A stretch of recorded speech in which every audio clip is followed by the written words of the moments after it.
मेरी मालकिन हफ्ते में एक रात छोटे लड़के के साथ क्यों गुजारती है? यह राज जानकर आपके पैरों तले से जमीन निकल जाएगी। 16 साल की उम्र में मेरे कंधों पर बहुत बड़ी जिम्मेदारी आ गई थी और मैं बहुत परेशान था। मैं तो अपने मामा से मिलने के लिए आया हुआ था।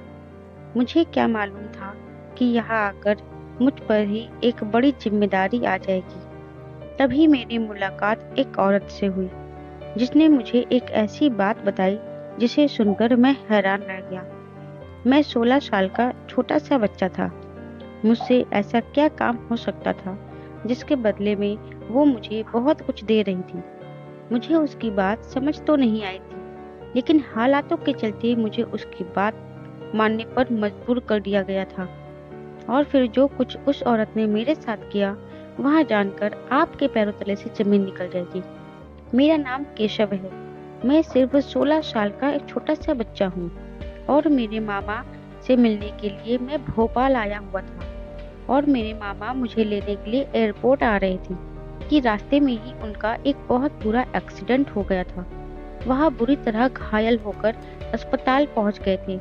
जब मैं एयरपोर्ट पर पहुंचा तो देखा मामा की जगह उनके दोस्त मुझे लेने के लिए आए थे और यह खबर सुनाई कि मेरे मामा अस्पताल में पड़े हुए हैं। तो मैं बिल्कुल घबरा गया। मुझे मुंबई से मेरी मम्मी ने हवाई जहाज में बैठाया था और यहाँ मुझे मामा लेने आने वाले थे। लेकिन मामा के दोस्त को देखकर और सारी बात सुनकर मेरी तो जान ही निकल गई थी। मैं बहुत जिद करके भोपाल आया था क्योंकि मेरे स्कूल में छुट्टी हुई थी और मैं बहुत खुश था कि अब मैं कुछ समय अपने मामा के साथ बिताऊंगा। मैं मम्मी पापा का इकलौता बेटा था, इसलिए मेरी जिद पर पापा मान गए और मुझे मामा के पास भेज दिया। लेकिन मुझे क्या मालूम था कि मुझे यहाँ आने पर ऐसी मुसीबत टूट पड़ेगी। जब मैं अस्पताल पहुंचा तो यह देखकर मेरे आंसू बहने लगे कि मेरे मामा बहुत ही बुरी हालत में अस्पताल में एडमिट हैं। उनके पूरे शरीर पर पट्टी बंधी हुई थी। डॉक्टर ने बताया था कि उनकी काफी सारी हड्डियों में फ्रैक्चर हुआ है।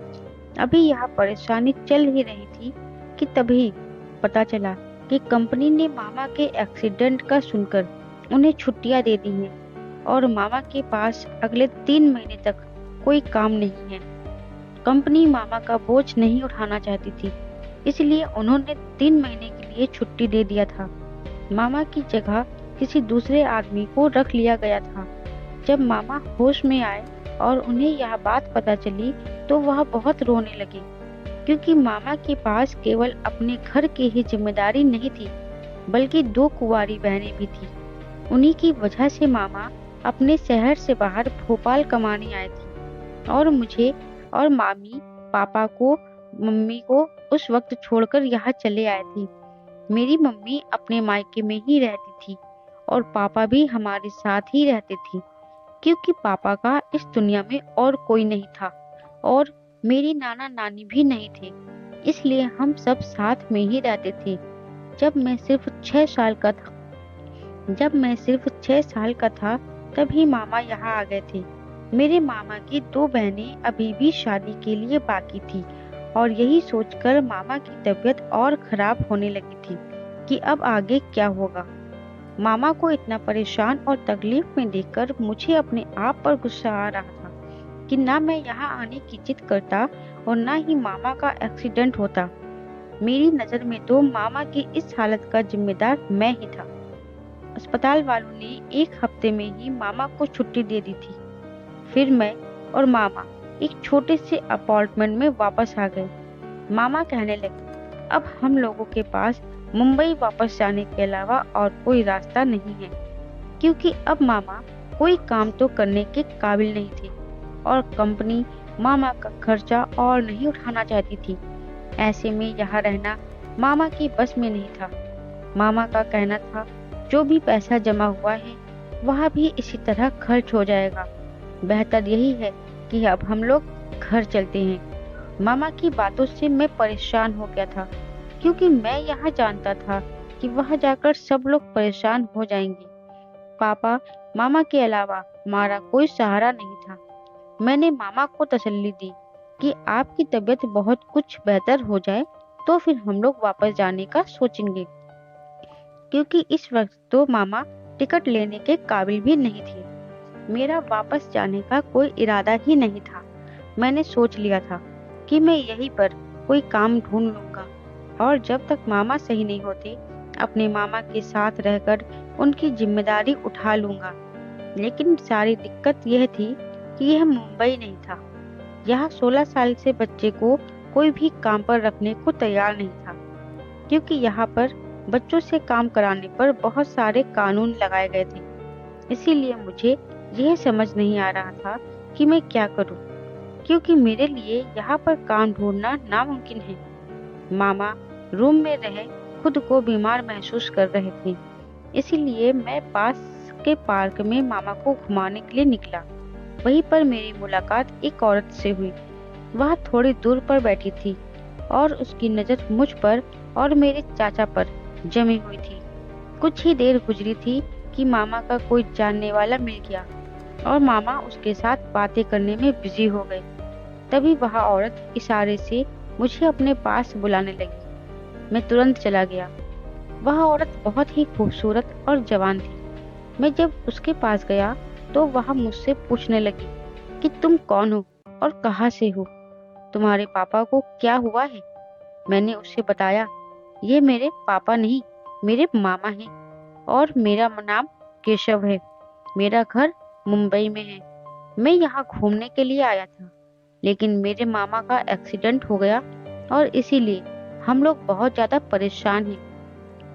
मेरी बात सुनकर वह धीरे से मुस्कुराई और कहने लगी, फिर तुम लोगों का गुजारा कैसे चल रहा है?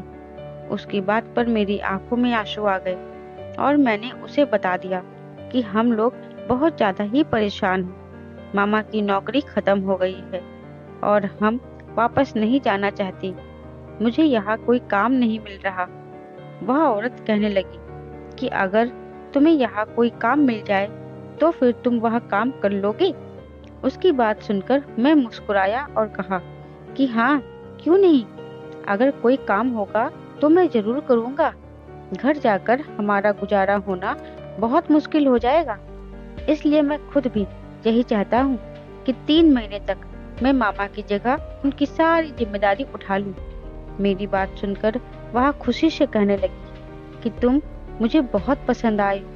मुझे तुम्हारे जैसे ही किसी लड़के की जरूरत थी, जो मेहनत से जीना चाहते हैं और अपने घर वालों की खातिर जान तक दे सकते हैं। मैंने हैरानी से पूछ लिया कि क्या आपके पास मेरे लिए कोई नौकरी है? वो हाँ, वो मुस्कुराकर बोली, हाँ, मेरे पास तुम्हारे लिए एक बहुत अच्छा काम है, जिसे करके तुम्हें खुशी भी होगी और मेरे और पैसे भी बहुत अच्छे मिलेंगे। उसकी बात सुनकर मैं खुश हो गया था। अगर कोई मुझे काम मिल जाता तो उससे अच्छी क्या बात हो सकती थी। इसीलिए मैंने उससे कहा, ठीक है, आप मुझे बस काम बता दीजिए, मैं अपने मामा से बात कर लूंगा।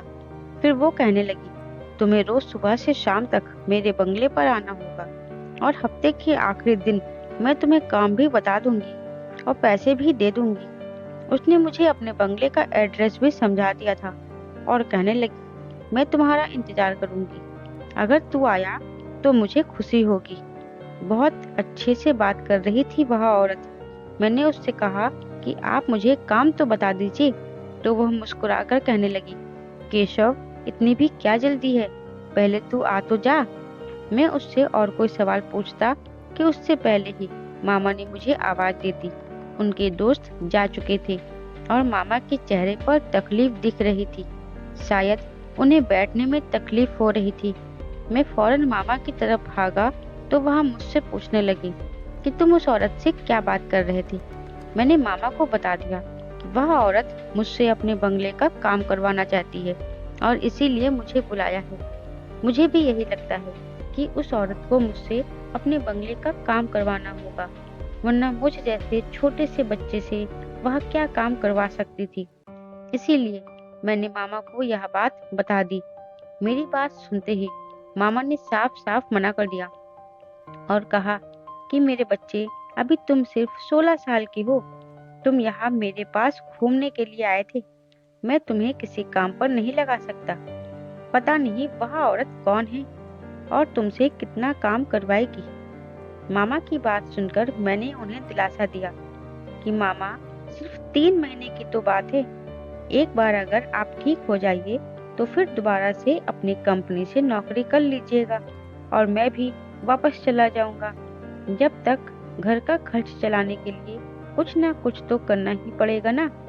अगर वह औरत मुझे अच्छे पैसे देने को तैयार है तो फिर मुझे काम करने के लिए कोई ऐतराज नहीं है। मामा ने नम आंखों से मुझे देखा और कहने लगे कि मेरा 16 साल का बच्चा इतना बड़ा हो गया है कि मुझे समझाने लगा है। मैंने मामा से कहा कि मामा, एक बार उस औरत पर भरोसा करके देख लो। मैं काम पर एक दिन जाऊंगा और अगर मुझे काम समझ में आ जाएगा तो ही करूंगा, वरना नहीं करूंगा। मेरी बात सुनकर और घर की परेशानी देखकर मामा मान गए और कहने लगे कि अगर तुम्हें कोई भी परेशानी हो तो फौरन वापस आ जाना। मैंने पलटकर उस औरत की तरफ देखा तो वो वहां से जा चुकी थी। मैंने सोच लिया था कि अगली सुबह उसके पास जरूर जाऊंगा और काम देखूंगा। यह काम मुझे किस्मत से मिल रहा था, वरना मैं तो मान चुका था कि मेरे लिए यह कोई भी काम नहीं है। सारी रात मैं यही सोच रहा था कि पता नहीं उस औरत को मुझसे क्या काम करवाना है और उसका बंगला कितना बड़ा होगा, वह कितनी मेहनत करनी पड़ेगी। लेकिन फिर आंखें बंद करता तो अपनी माँ, पापा और मासी का ख्याल आने लगता। मेरी दोनों मासी की शादी की उम्र हो चुकी थी और गरीबी की वजह से उनकी शादी नहीं हुई थी। इसी वजह से तो मेरे पापा भी मजदूरी करते थे और मामा प्रदेश में रह रहे थे। अगली सुबह मैं मामा के सारे काम करके उन्हें नाश्ता देकर बंगले पर जाने के लिए निकल गया। बंगला हमारे यहाँ से ज्यादा दूर नहीं था, इसीलिए मामा को मुझे अकेले भेजते हुए डर भी नहीं लगा। मैंने मामा को यकीन दिलाया था कि अगर कोई भी बात होगी तो मैं फौरन वापस आ जाऊंगा। उस औरत के बंगले पर पहुंचते ही मैंने चौकीदार को जैसे ही बताया कि मुझे मालकिन ने बुलाया है, उसने सर से पांव तक मुझे देखा और कहने लगा, तुम मालकिन के पास रहोगे? वह बहुत अजीब सा बोल रहा था और अजीब सी नजरों से मुझे देख रहा था। चौकीदार ने फोन के जरिए एक नौकरानी को बाहर बुलाया। चौकीदार ने मुस्कुराकर उस नौकरानी से कहा कि मालकिन एक से बढ़कर एक खूबसूरत बच्चा ढूंढते हैं, मालकिन की नजर की दाद देनी पड़ेगी। चौकीदार की बात पर मैं हैरान रह गया था। काम करवाने के लिए किसी को खूबसूरत होने की क्या जरूरत थी? मालकिन को तो मेरे काम से मतलब होना चाहिए था। मुझे तो चौकीदार कुछ पागल सा मालूम हुआ।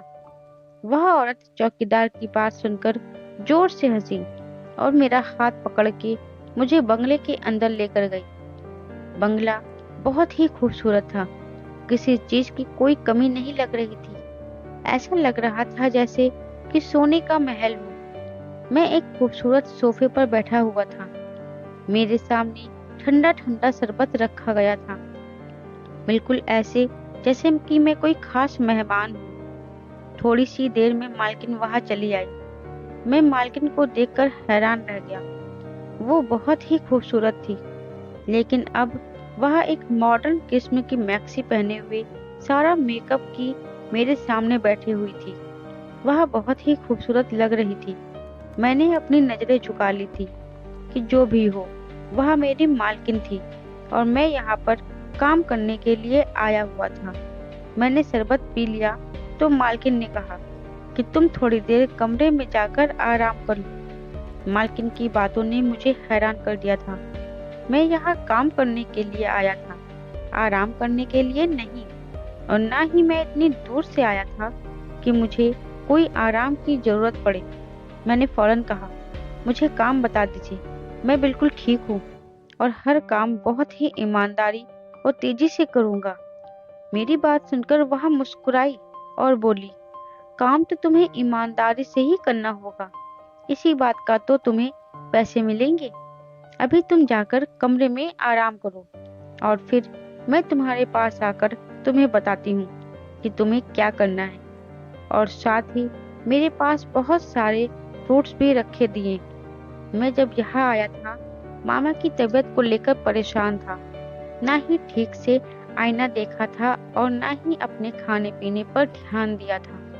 और अब उसके कमरे में आकर जब मैं सुकून से बिस्तर पर बैठा तो दीवार पर लगे आईने में मेरा चेहरा दिखाई दे रहा था। अचानक ही मुझे चौकीदार की बात याद आ गई कि मालकिन ने फिर एक खूबसूरत बच्चा ढूंढ लिया है। मैं खूबसूरत तो हूँ, अपनी माँ की तरह चमकता हुआ रंग और भूरी आंखें थी। मैं दूसरों से बहुत अलग था, हर जगह अपनी आंखों से पहचाना जाता था। कुछ ही देर गुजरी थी कि कमरे का दरवाजा खुला और मालकिन के साथ एक औरत अंदर चली आई। मैं तुरंत उठकर बैठ गया। मालकिन ने उस औरत को मुझसे मिलवाया था। उस औरत का नाम सुशीला था। मालकिन कहने लगी कि यह तुम्हें आज से उठने बैठने का तौर तरीका सिखाएंगी, किस तरह से बात की जाती है और थोड़ी बहुत यहाँ की भाषा भी सिखा देंगी। मालकिन की बात मुझे बहुत ही अजीब लग रही थी। मुझे भोपाल के तौर तरीके सीखने की क्या जरूरत थी, और उठने बैठने के तौर तरीके मुझे तो खुद ही मालूम थे। फिर मालकिन खासकर एक औरत को मेरे पीछे क्यों लगाए हुए थी? काम ही तो करना था। वह कहने लगी कि 1 हफ्ते तक तुम्हें यहाँ सब कुछ सीखना है और उसके बाद तुम मेरे काम पर आओगे। 1 हफ्ते तुम्हें सुशीला के साथ ही गुजारना है और सुबह से लेकर शाम तक सुशीला तुम्हें हर छोटी से छोटी बात सिखाएगी। मालकिन मुझे सुशीला के हवाले करके चली गई थी। सुशीला एक बहुत ही अच्छी और हंसमुख औरत थी। वह बहुत अच्छे से मुझे हर चीज सिखा रही थी, यहाँ तक कि लोगों के सामने कैसे बैठना है ये भी। एक बात मैं समझ नहीं पा रहा था कि एक नौकर को इतनी ज्यादा ट्रेनिंग की क्या जरूरत है। पहले दिन जब मैं शाम को घर लौटा तो मामा मेरी फिक्र में बहुत ज्यादा परेशान थे। वह मुझे देखते ही कहने लगे, आज मैं सारा वक्त तुम्हारे बारे में ही सोचता रहा। बताओ, तुमने पहले दिन क्या क्या काम किया, किस तुमसे कितना काम कराया गया। और जब मैंने मामा को बताया कि मुझे सिर्फ उठने बैठने के तौर तरीके और भोपाल के तौर तरीके सिखाए गए हैं तो मेरी बात सुनकर मामा मुस्कुरा दिए। मैंने मामा से मुस्कुराने की वजह पूछी तो मामा कहने लगे कि यहाँ के लोग भी ना बहुत अजीब होते हैं। एक कुत्ता भी रखते हैं तो उसकी भी नस्ल मालूम करते हैं, तो फिर वो तुमको ऐसे कैसे रख सकते हैं? यकीनन वह पहले तुम्हें अपने तौर तरीके सिखाकर अपने काबिल बनाएंगी कि तुम उनके महल में काम कर सको। चलो अच्छा है, इस तरह तुम्हें बहुत कुछ सीखने को मिल जाएगा। जब तक तुम पर काम का बोझ भी नहीं है, तुम दिल लगाकर सब कुछ सीख जाओ। जब मैं सही हो जाऊंगा तो वापस अपनी नौकरी पर चला जाऊंगा और तुम्हें वापस भेज दूंगा। तुम्हारे माँ पापा तुम्हारे बिना इतने दिन तक नहीं रह सकते। पहले ही वह मेरी दूरी का दुख उठा रही हैं। मैं नहीं चाहता कि तुम्हें भी उनसे दूर कर दूं। मामा ठीक ही कह रहे थे। मम्मी पापा मेरे बिना बहुत अकेले हो गए थे। मैंने रोज मालकिन के बंगले पर जाना शुरू कर दिया था। मुझे अच्छे से अच्छा कपड़ा पहनने के लिए दिए जा रहे थे। मेरे बालों को नए नए स्टाइल से बनाया गया था। मुझे हर तरह का अच्छा अच्छा खाना खिलाया जा रहा था। 4 दिन में ही मुझमें अच्छा खासा बदलाव आ गया था। खुद को आईने में देखकर ऐसा लगता ही नहीं था कि मैं वही 16 साल का बच्चा हूँ। यहाँ का खाना पीना मेरे सेहत को बहुत अच्छा कर दिया था। मुझ पर बंगले में घूमने फिरने में कोई भी रोक नहीं थी। अब तक मैंने किसी काम को हाथ भी नहीं लगाया था, बल्कि मैं तो यहाँ किसी राजकुमार की तरह घूमता था। लेकिन एक बात मुझे बहुत ही अजीब लगती थी कि मैंने कभी भी मालकिन के पति को नहीं देखा था, जबकि वह एक शादीशुदा औरत थी। उनके बच्चे तो नहीं थे, लेकिन उनके पति के साथ उनकी फोटो लगी हुई थी। और मुझे पूछने पर उन्होंने बस इतना ही बताया था कि उनके पति का बहुत बड़ा कारोबार है और वह रात को ही घर पर लौटते हैं। मालकिन सारा दिन तैयार होकर घर में यहाँ वहाँ घूमती या फिर शॉपिंग के लिए निकल जाती। जब से मैंने सुशीला के तौर तरीके सीखे थे, मालकिन मुझे भी अपने साथ ले जाने लगी थी। वह मेरा हाथ पकड़कर शॉपिंग मॉल्स में घुमाती, मुझे मेरी पसंद की चीजें दिलाती और मैं अपनी इस नौकरी पर हैरान था, जिसके लिए मुझे तो एक सैलरी भी मिल रही थी और इतना सारा सामान भी। मैंने अपने मामा को अपनी नौकरी और दिन भर के बारे में बताया तो मामा कहने लगी, शायद मालकिन की कोई औलाद नहीं है, इसलिए वह तुम्हें अपनी औलाद की तरह रख रही है, लेकिन यह बात बताना नहीं चाहती हो। मालकिन ने मुझे यही बताया था कि 1 हफ्ते तक सुशीला मुझे ट्रेनिंग देगी, फिर मेरा काम शुरू होगा। मुझे तो अब बस उस दिन का इंतजार था जब मेरा काम मुझे मिलता और मुझे पता चलता कि मुझे करना क्या है। अभी तो मैं अपनी नए नए कपड़ों और महंगी महंगी चीजों को एंजॉय कर रहा था। मामा की तबीयत पहले से कुछ बेहतर हो रही थी, लेकिन इतनी ज्यादा ठीक नहीं थी कि वह नौकरी कर सकते थे। मेरी नौकरी लग गई थी तो मामा की परेशानी भी कुछ कम हो गई थी। मामा ने मम्मी पापा और मामी को एक्सीडेंट के बारे में नहीं बताया था और ना ही मेरी नौकरी के बारे में। मामा मामी के पास शाम को फोन करते थे, उन्हें सब कुछ अच्छा अच्छा कहते। दिन तेजी से गुजरते चले गए और 1 हफ्ते में मैं पूरी तरह से बदल गया था। मैं पहले से भी ज्यादा खूबसूरत हो गया था। हफ्ते के आखिरी दिन मैं जैसे ही मालकिन के घर पहुंचा तो चौकीदार मुझे देखकर अजीब तरह से मुस्कुराया और कहने लगा, आज से तुम्हारा काम शुरू होने वाला है। मैं भी इस बात पर खुश था कि मुझे काम करना होगा। बंगले के अंदर दाखिल हुआ तो शीला मुझे कहीं नजर नहीं आई। दूसरी नौकरानी मुझे कहने लगी कि आज आपको सीधे मालकिन के कमरे में जाना है। जब से मैं यहाँ आया था, एक बार भी मैं मालकिन के कमरे में नहीं गया था। मालकिन का कमरा हमेशा लॉक रहता था। मैं जैसे ही मालकिन के कमरे में दाखिल हुआ तो यह देखकर हैरान रह गया। मालकिन का कमरा पूरी तरह सजा हुआ था, जैसे किसी नई नवेली दुल्हन का कमरा हो। मालकिन ने मुझे हाथ पकड़कर अपने बिस्तर पर बैठाया और नोटों की गड्डी मेरे हाथ में पकड़ा दी और कहने लगी, यह तुम्हारी इस हफ्ते की सैलरी है। आज का पूरा एक दिन तुम्हें मेरे साथ इस कमरे में ही गुजारना होगा। मालकिन की बात मुझे समझ तो नहीं आई थी, लेकिन इतने सारे नोट देखकर मैं बहुत खुश हो गया था। मैंने मालकिन से कहा कि आप जो भी कहेंगी मैं पूरी ईमानदारी के साथ करूंगा। उसके बाद मालकिन ने जो मुझसे कहा वह सुनकर मेरे होश उड़ गए। यह कैसे मुमकिन था? मैं मालकिन के साथ इस तरह कैसे कर सकता था? मैं 16 साल का छोटा नाबालिग बच्चा था और मालकिन जिस चीज की ख्वाहिश रखती थी वह पूरा करना मेरे लिए पॉसिबल नहीं था।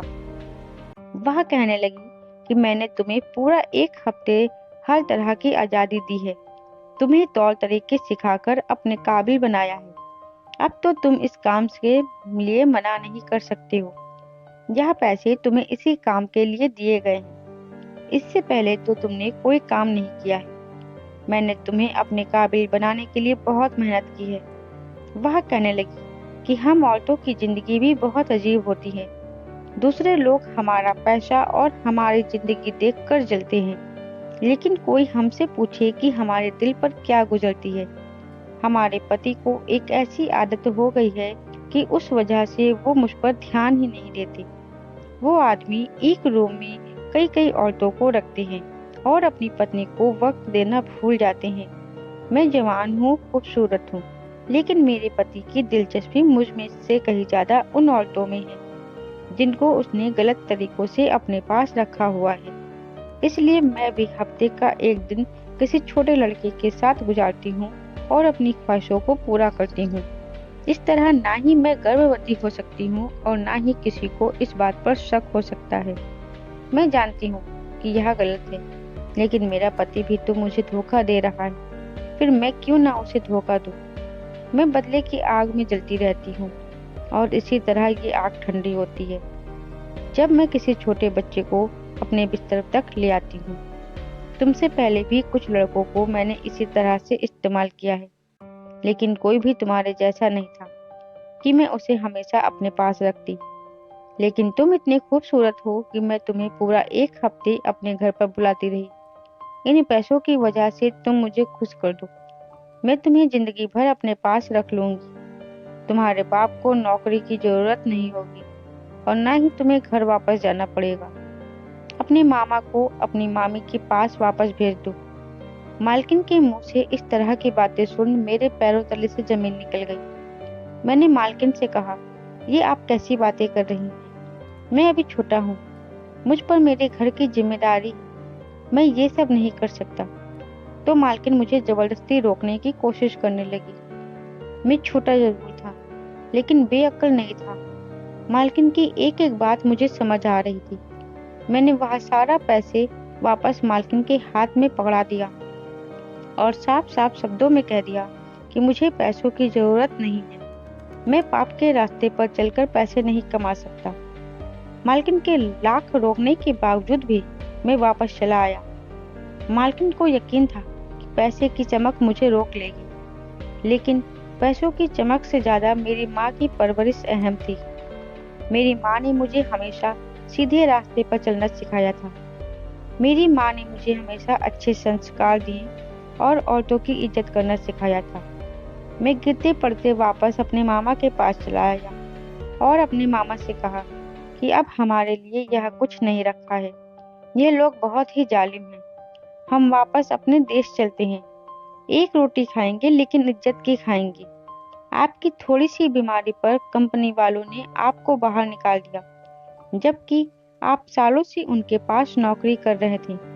और मेरी मालकिन की नीयत ही कुछ और थी, जिसे मैं समझ नहीं पाया था, क्योंकि वह चौकीदार का मुस्कुराता चेहरा मुझे आज समझ में आया था। मैं अपने मामा के साथ वापसी का टिकट ले चुका था।